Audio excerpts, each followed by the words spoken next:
Today, I want to share my story. I want to tell you this so you can learn a lesson from it.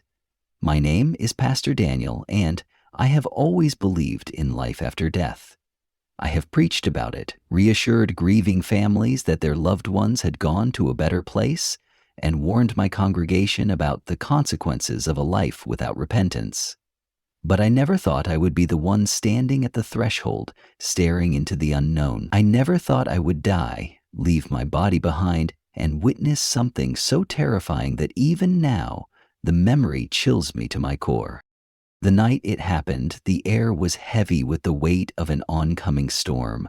Thick clouds had gathered in the sky, swallowing the last hints of daylight as I stepped out of the church and into the bitter January cold. The evening service had run late and I was exhausted. My heart had been feeling strange all week, a dull pressure in my chest that came and went like a warning whispering in my bones. I ignored it. I was a man of God, after all, and there was always more work to do, prayers to lead, people to comfort, sermons to prepare. As I walked toward my car, the wind howled through the empty streets, rattling the street signs like a ghost trying to get my attention. I hesitated, my fingers tightening around my keys, a strange unease curling in my gut. For a brief moment, I had the oddest feeling that someone was watching me. But when I turned, there was nothing, just the cold wind sweeping across the pavement, carrying the distant sound of sirens in the night. I got into my car, gripping the steering wheel with trembling hands. Fatigue pressed against my skull, making my thoughts slow and heavy. I told myself I would rest when I got home. I just needed to push through the drive 15 minutes, no more. The roads were slick with ice, the streetlights casting a pale, eerie glow over the deserted highway. Then the pain came. It started as a sharp pinch beneath my ribs, like a fist closing around my heart. I sucked in a breath, blinking against the sudden wave of dizziness. My vision blurred at the edges, a tunnel of darkness creeping in as my hands slipped on the wheel. A strange sound filled my ears, something between a rushing wind and a distant hum, as if the world itself was pulling away from me. I tried to pull over, but my limbs no longer obeyed. My foot pressed uselessly against the brake, my fingers twitching against the leather grip of the steering wheel. And then, in one horrifying instant, my body surrendered. My head slumped forward, my breath caught in my throat, and everything around me shattered into blackness. But I was still there. At first I thought I was dreaming. I could see the car, I could see myself inside it, my body slumped against the seat like an empty vessel. The windshield had cracked on impact, shards of glass reflecting the red and blue flashes of an approaching ambulance. My heart should have been pounding, but there was nothing. No heartbeat, no breath, just silence. I was floating. I could feel the wind moving through me, weightless and cold, but I had no body. No hands to reach out with, no voice to call for help. Below me, paramedics rushed forward, pulling open the car door, checking for a pulse. I wanted to tell them I was here, hovering just inches above their heads, watching as they fought to bring me back. Then something shifted. The world around me flickered, like an old film reel skipping frames. The flashing lights of the ambulance dimmed, the sounds of the paramedics' urgent voices grew muffled, as if I were sinking underwater. I turned, or at least I felt myself turn, and for the first time, I realized I wasn't alone. A figure stood in the shadows just beyond the wreckage, silent and unmoving. At first, I thought it was another person, someone who had stopped to witness the accident. But as I stared, a cold dread slithered through me. This was no ordinary man. His outline wavered, as if he were made of shifting smoke, his presence pressing against me with an unbearable weight. Though he had no face, I knew he was watching me. And then he moved. Not by stepping forward, not by walking like a man, but gliding, pulling toward me as if drawn by an invisible force. A darkness clung to him, something deeper than shadow, something that swallowed the dim light of the street lamps and left nothing behind. I tried to back away, but there was nowhere to go. I was no longer tethered to the ground. I was no longer alive. A sound filled my ears, then a whisper, so low I almost mistook it for the wind. It came from everywhere and nowhere, curling around me in tendrils of unseen force. "It's not your time," the voice said. For a moment hope flared inside me. Perhaps this was an angel come to guide me back. Perhaps I would be saved. But the moment I had that thought, the figure let out a sound, a terrible, rasping laugh that made my very soul recoil. The darkness around him deepened, stretching outward, curling toward me like fingers reaching through the abyss. Then the world lurched. A force stronger than anything I had ever felt grabbed me, yanking me backward. I was falling, but not down. I was being pulled, dragged away from the scene of the accident, away from the flashing lights and the paramedics still fighting to revive my body. The last thing I saw before everything was swallowed in darkness was the empty, soulless eyes of the figure watching me go. And then I was gone. The fall was unlike anything I had ever known. It was not the weightless drifting of a dream, nor was it the swift descent of something dropping from the sky. It was a violent pull, a force so absolute that resistance was impossible. The darkness around me was thick, pressing against me like unseen hands dragging me downward. I could feel the air grow heavier, dense with something more than just heat, something ancient. Something wrong. My mind screamed for this to stop, but there was no stopping it. I had no voice, no control, no body to fight with. I was only awareness, tumbling through an abyss that had no end. Then, with a jarring, bone-deep impact, I landed. The ground beneath me was not solid, not like earth or stone, but something strange, dense yet yielding, like the flesh of something immense and living. It pulsed beneath me, and a sickening realization crept into my mind. The very ground was breathing. The sensation made my stomach twist, though I had no stomach anymore. I pushed myself up, or at least I thought I did, and for the first time I saw where I was. The sky, if it could be called a sky, was a sickly, churning mass of dark clouds, streaked with crimson veins. No sun, no stars, only an endless expanse of swirling shadows that moved as though alive. The air was thick with a foul stench, a mix of sulfur and decay that made my lungs burn with every breath, though I was not sure I was even breathing anymore. A distant, guttural wailing drifted through the air, neither human nor animal, but something caught in an agony beyond comprehension. I turned, and that's when I saw them. People, or at least what was left of them. Their bodies were gaunt, their skin stretched too tightly over brittle bones, their eyes hollow pits of endless despair. They wandered in every direction, aimless and broken, their mouths moving in silent cries. Some collapsed where they stood, curling into themselves like children seeking comfort, only to be trampled by others who did not seem to notice or care. Then I saw the women and children. Mothers clutched their babies, their skeletal fingers wrapped around lifeless little bodies. Children with sunken cheeks and trembling limbs reached for something, food, water, mercy, but there was nothing to give. Their stomachs were bloated from starvation, their lips cracked, their eyes filled with something worse than hunger. It was hopelessness, a suffering so vast and endless that even death would have been a kindness. I took a step forward, my own movements strange and unfamiliar, as though my body no longer obeyed the laws of nature. Every footfall felt distant, as if I were merely a shadow moving through a nightmare. But the moment I did, one of them noticed me. A woman, her face gaunt and streaked with dirt, turned her hollow gaze to mine. Her lips moved, whispering words I could not understand, but her eyes pleaded with me. Then she screamed. It was not the scream of someone in pain, but of someone who had seen something unspeakable.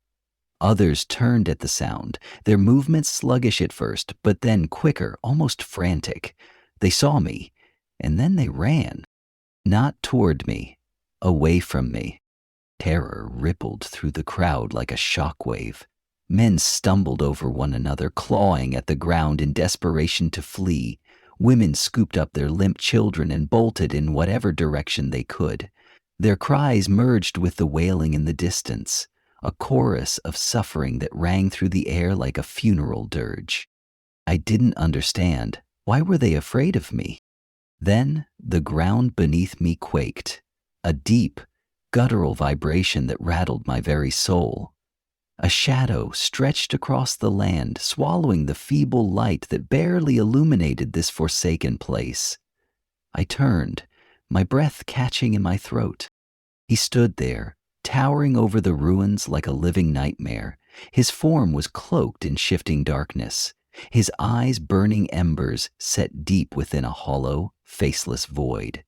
Though he had no mouth, his voice seeped into my mind like poison. You see now? The words slithered through me, curling around my thoughts like chains. This is what is coming. I wanted to look away, to run, to do anything but face the terrible truth before me, but I couldn't. My body, or whatever I was now, remained frozen in place, forced to witness every detail of the horror around me. The buildings in the distance, if they had ever been buildings at all, were little more than skeletal remains of a world long since devoured. The streets were cracked and broken, lined with rusted vehicles and collapsed structures. Fires burned in patches, their embers casting eerie, shifting shadows on the walls. The air was thick with the acrid scent of smoke and something far worse, the undeniable, choking stench of rotting flesh. Then I saw the war. Beyond the ruins, past the endless sea of starving people, figures moved through the wreckage, soldiers clad in uniforms I didn't recognize, their faces obscured by gas masks and helmets. They marched in rigid formation, their weapons drawn, their movements mechanical, devoid of humanity. Missiles soared through the sky, disappearing into the horizon before the ground erupted in fire.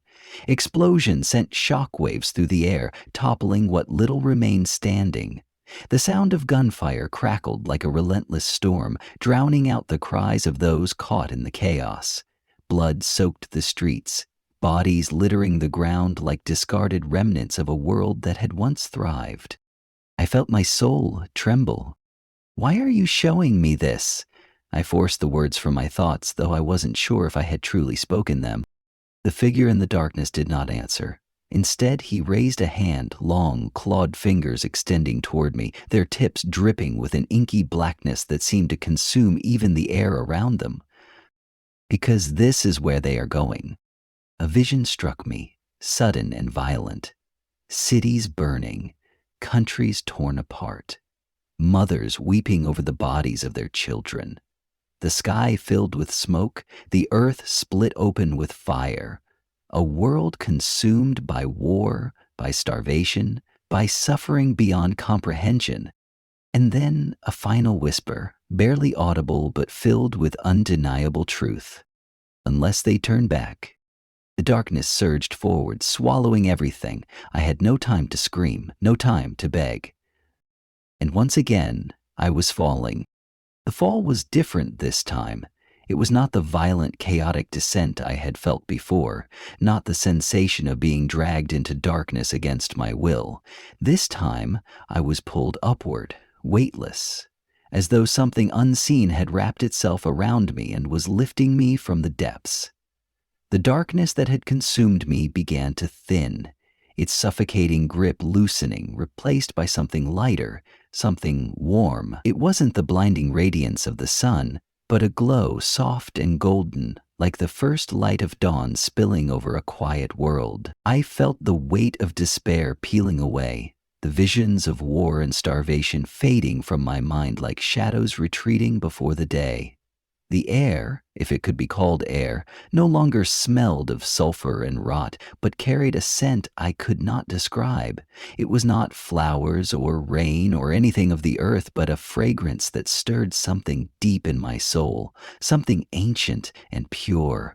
My body, if I had one at all, no longer ached. The fear that had gripped me moments before was still there, lingering in the corners of my mind, but it was being soothed, unraveled by an unseen presence that I could not yet see. Then I stopped moving. I stood, though I could not remember landing on a surface that did not feel like stone or earth, but something solid nonetheless. Before me stretched an expanse too vast for my mind to comprehend. It was not like the world I had known, yet it was not unfamiliar. Rolling hills of golden light shimmered in the distance, a river of what seemed to be liquid crystal winding through a valley below. The sky above was not blue, but something deeper, shifting between shades of gold and ivory, pulsing gently like the heartbeat of creation itself. I took a step forward, and the ground beneath me responded not with a sound, but with a feeling, as though it welcomed me. There was peace here, a peace so profound that it pressed against my soul, urging me to surrender to it. Yet even in this place of beauty, a question burned within me. Was I in heaven? The thought barely formed before I became aware of a presence. I turned and my breath caught not in fear, but in something else entirely. Before me stood a man, yet more than a man. His presence was overwhelming, not in size but in weight, in the sheer force of holiness that radiated from him.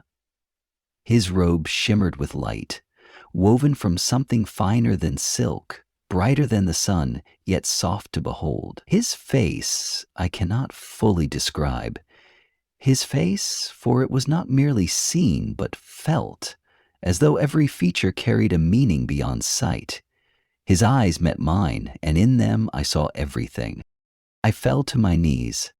I had preached his name 1,000 times. I had spoken of his mercy, his sacrifice, his love, but nothing had prepared me for the reality of standing in his presence. Every word I had ever spoken felt small, inadequate, like a candle trying to describe the sun. The weight of my own unworthiness crashed over me, and I could not lift my head. Then he spoke. His voice was not like the voice of the figure I had seen before.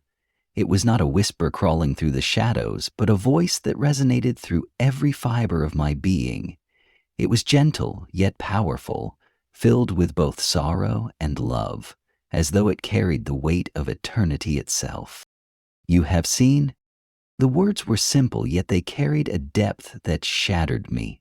I had seen, I had witnessed the suffering, the war, the starvation, the hopelessness that loomed over the world like a gathering storm, and I had been afraid. Why did you show me this? The words left me before I could think to form them. My voice trembled not from fear of him, but from the gravity of what I had witnessed. His eyes did not waver, because they do not listen. A sorrow deeper than anything I had ever known echoed in his voice. The weight of it pressed against me, and I understood, truly understood, that he had been speaking, calling, pleading with the world for generations, and yet so many had turned away. The world is on the edge. His voice was steady, yet I felt the grief woven within it. They are blind to what is coming. They have filled their hearts with pride, with greed, with the love of themselves. They have forgotten love, true love.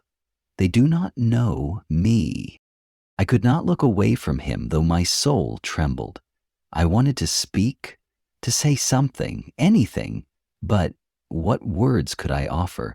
What could I, a mere man, say in the presence of the one who had created all things? You must return.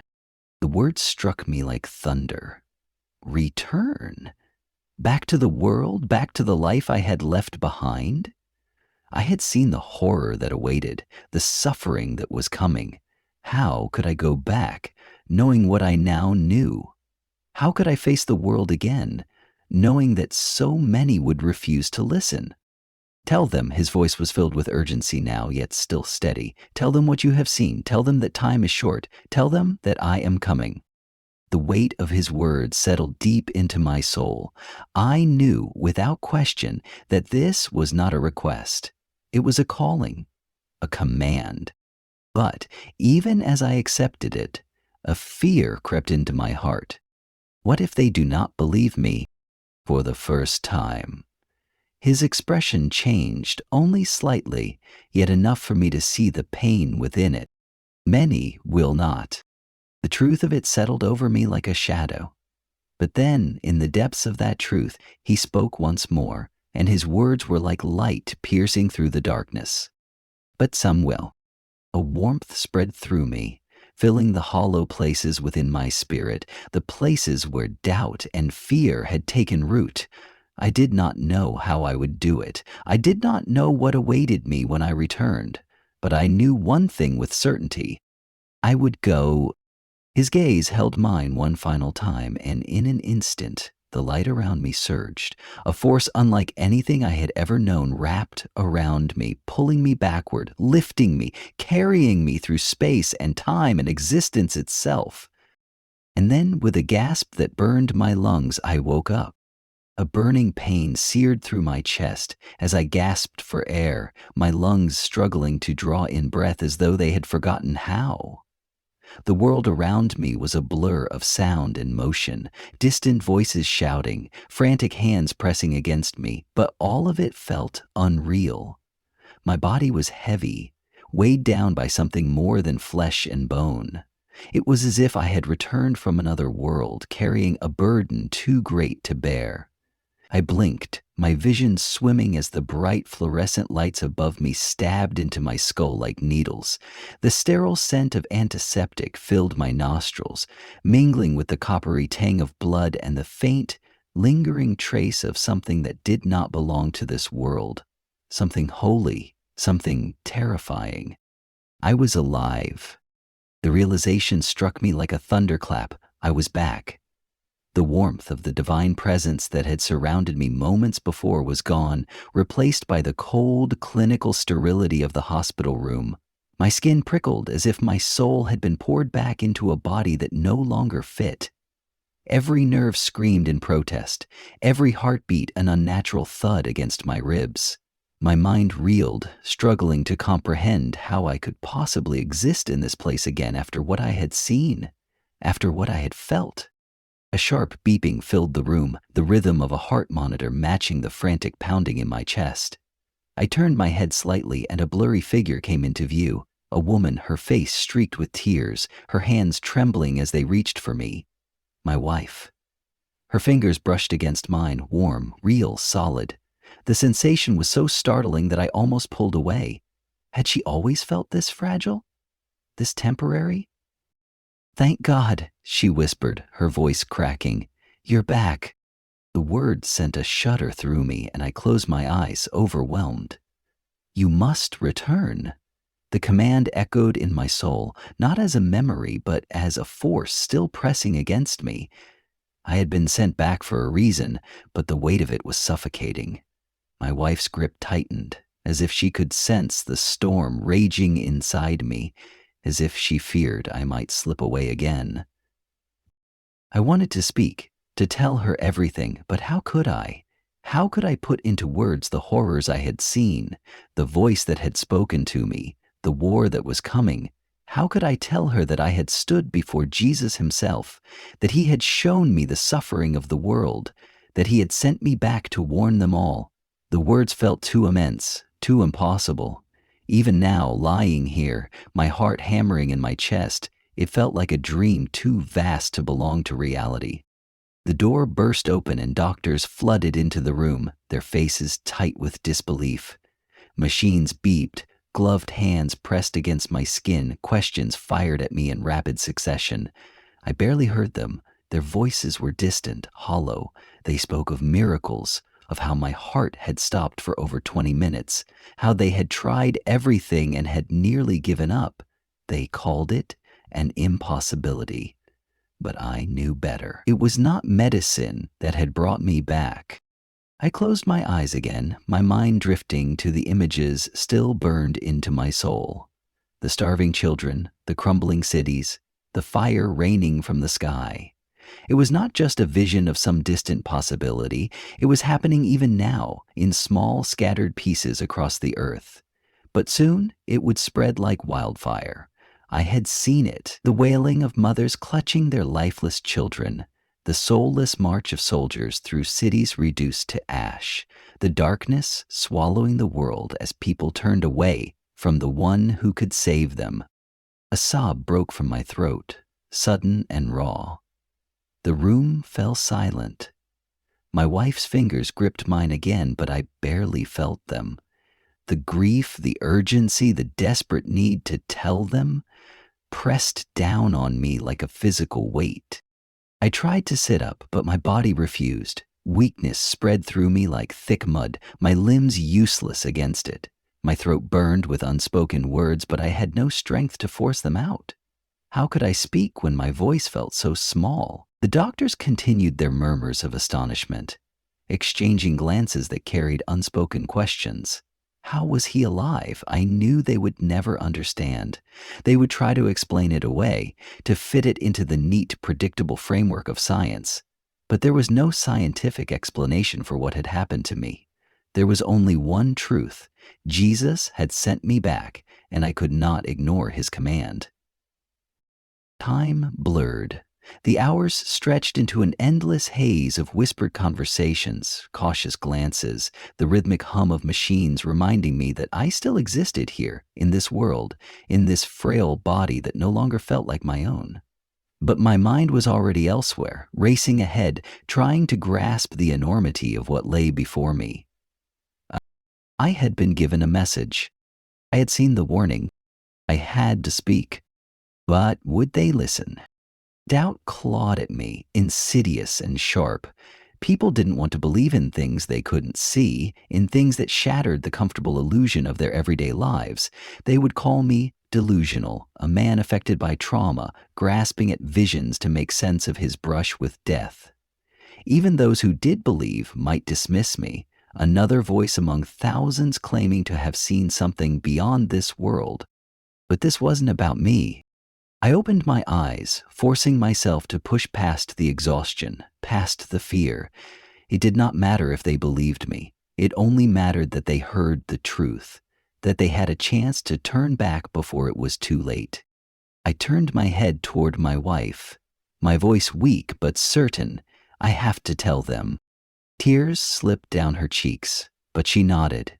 She didn't understand, not fully, but she could see it in my eyes.